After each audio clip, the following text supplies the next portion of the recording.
The sound of running water filled the bathroom, but nothing came out. Robert Hayes stood there, staring at the porcelain bowl, one hand braced against the wall. It had been 5 minutes, maybe more. The stream was weak, just a few drops, then nothing. He sighed, zipped up, and washed his hands, pretending it was fine. That night, he got up again. 1:12 a.m., then 3:30, then 5:05. Must be the coffee, he muttered. Too much caffeine. But deep down, he knew something wasn't right. The next morning, a pinkish tint floated in the toilet water. Just a few drops. Robert wiped it away with a tissue, as if erasing it could make it disappear. He didn't tell his wife. He didn't call the doctor. He just told himself what too many men over 60 say every day. It's nothing, I'm fine. Robert Hayes had spent 40 years fixing things. Broken engines, leaky roofs, jammed doors, you name it, he could repair it. Except his own health. Doctors just find problems, he liked to joke. If you don't go, you stay healthy. It was a running joke in his family. His daughter Emily used to roll her eyes every Father's Day when she gifted him another blood pressure monitor that ended up in a drawer. Robert was a proud man, the kind who mowed his lawn even with back pain, the kind who didn't ask for help. When his wife, Linda, reminded him about his annual checkup, he waved her off. I'm fine, Lynn. You worry too much. But lately, little things were harder. Climbing stairs left him winded. His lower back ached after sitting too long.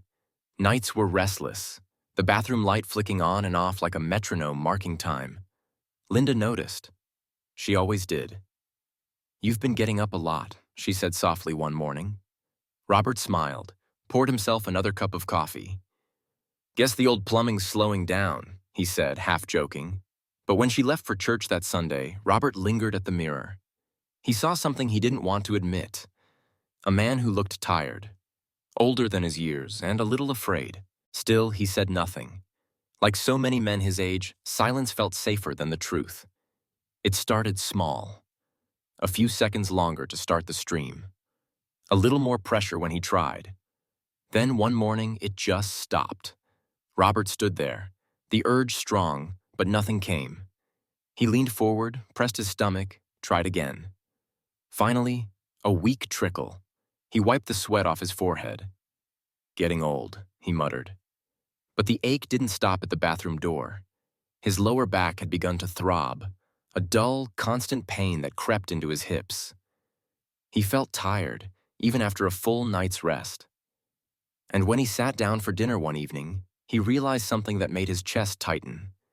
He hadn't finished a full meal in days. His appetite was gone. Linda noticed first. You're losing weight, she said softly. Are you sure you're okay? Robert forced a smile. I'm fine, he said again, but even his voice sounded less certain. That night he got up 5 times, each time slower, each time weaker. At 3:27 a.m., sitting on the edge of the tub, he whispered to himself, Maybe I should see someone. The morning he finally went to the doctor wasn't planned. It was a Tuesday, cold, gray, and quiet. Robert had been in the garage when his wife found him, sitting on the workbench, one hand pressed to his lower back. That's it, Linda said firmly. We're going. For once, he didn't argue. The clinic smelled faintly of disinfectant and coffee. Robert sat in the waiting room, pretending to read a magazine while watching the clock tick past 20 minutes, then 30. When the nurse called his name, he hesitated just for a second, then stood up. Dr. Patel, a calm man in his 50s, greeted him with a warm smile. What brings you in today, Mr. Hayes? Robert shifted in his chair. Just getting up a lot at night. Hard to go sometimes. Feels like I can't empty all the way. Dr. Patel nodded. That's actually pretty common in men your age. But let's make sure it's not something more. He explained gently about the prostate, a small walnut-shaped gland that sits just below the bladder. As men age, it can enlarge, squeezing the urethra, the tube that carries urine. That causes slow stream, urgency, and frequent trips to the bathroom. In most cases, it's benign, not cancer, the doctor said, but we always check. He recommended a digital rectal exam, quick, a little awkward, but painless. and a PSA blood test to measure a protein that can rise in prostate conditions. It's not about being scared, Dr. Patel said. It's about being informed. Robert nodded slowly. Guess I waited long enough, huh? The best time to check, the doctor said with a smile, is always now. 2 weeks later, the phone rang. Mr. Hayes, this is Dr. Patel's office. Could you come in today to review your test results?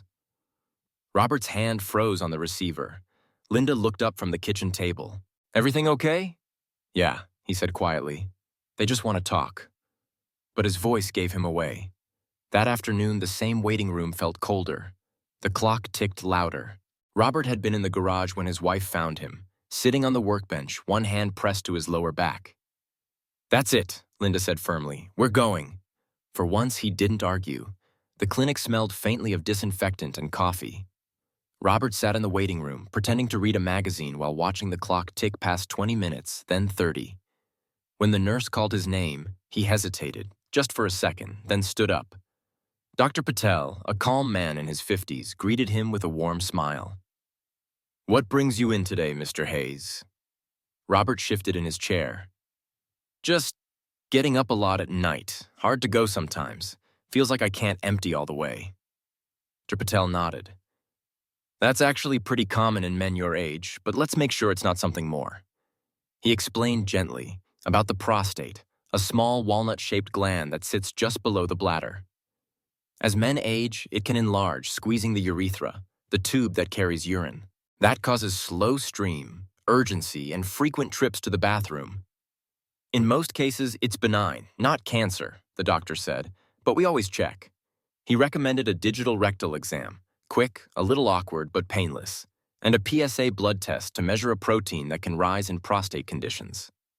It's not about being scared, Dr. Patel said. It's about being informed.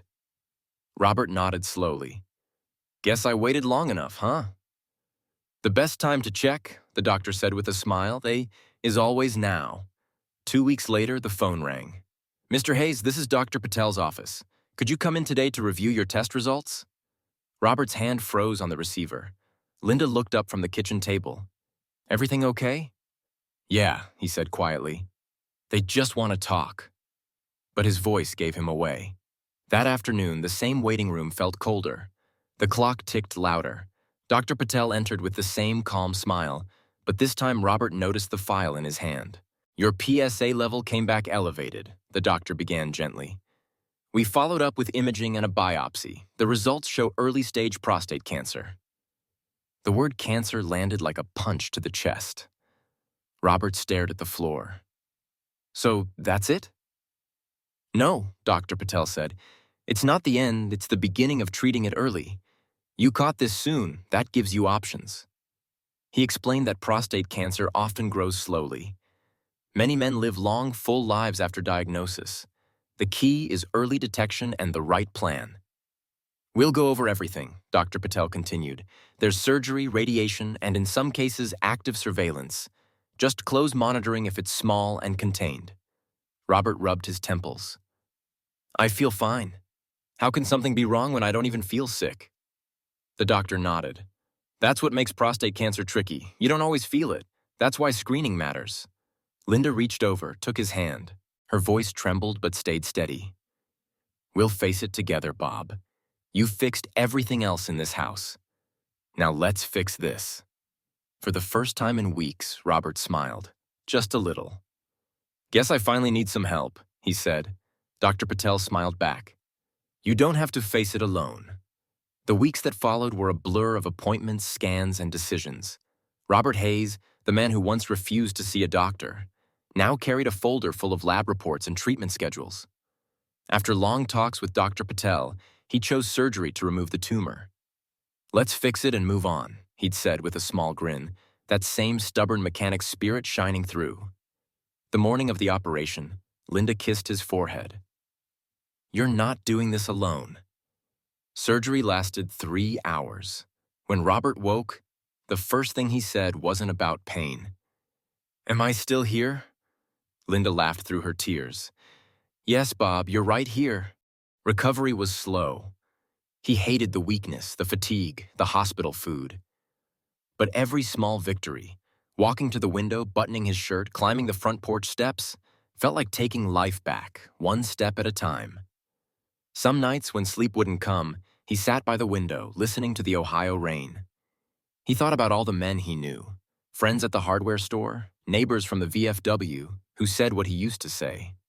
Some nights when sleep wouldn't come, Robert sat by the window listening to the Ohio rain.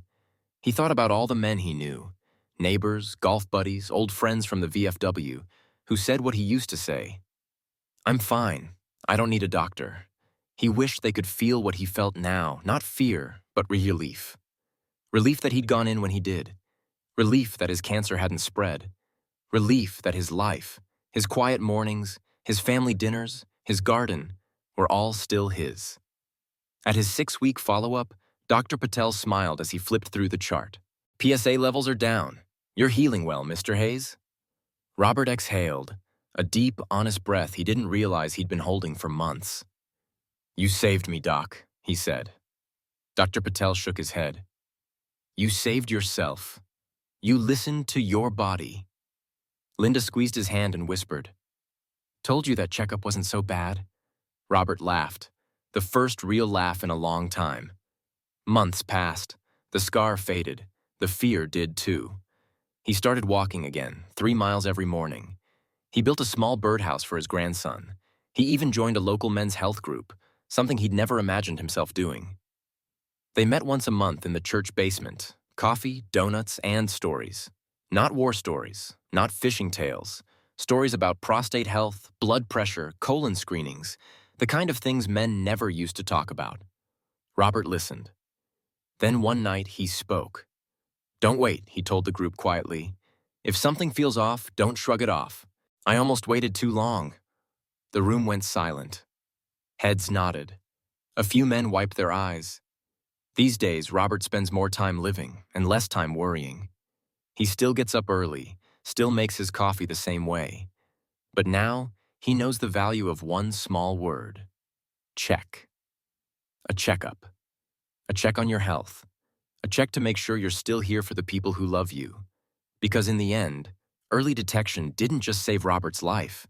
It gave him more mornings to wake up next to Linda, more time to watch his grandson grow, more ordinary days, the best kind there are.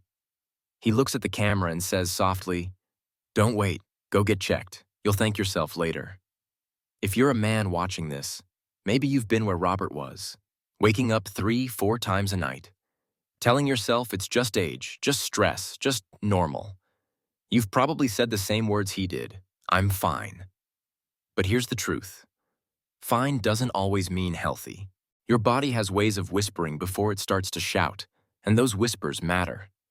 Going to the doctor doesn't make you weak. It makes you wise. It makes you strong for the people who love you. Your wife, your kids, your grandkids, who still want you at their ball games and Sunday dinners. You spent your life taking care of everyone else. Maybe now, it's time to take care of you. Know the signs. Trouble starting or stopping urination. Weak or interrupted stream. Waking often at night to urinate. Pain or burning when you go. Blood in urine or semen. Pain in your lower back, hips, or thighs. Fatigue or weight loss you can't explain. If you have any of these, don't wait. Talk to your doctor. Early detection can save your life, just like it did for Robert. Robert once said something we'll never forget. Bravery isn't about fighting a war or climbing a mountain. Sometimes it's just making a doctor's appointment. So make the call. For yourself. For the people who still count on you. Because being strong doesn't mean staying silent. It means being seen, being heard, and being here. For many more mornings to come. What a story, right? Robert's journey reminds us that taking care of your health isn't about fear, it's about freedom. Freedom to keep doing the things you love. Freedom to be there for the people who love you back. If you're over 50 or over 45 with a family history, talk to your doctor about prostate screening.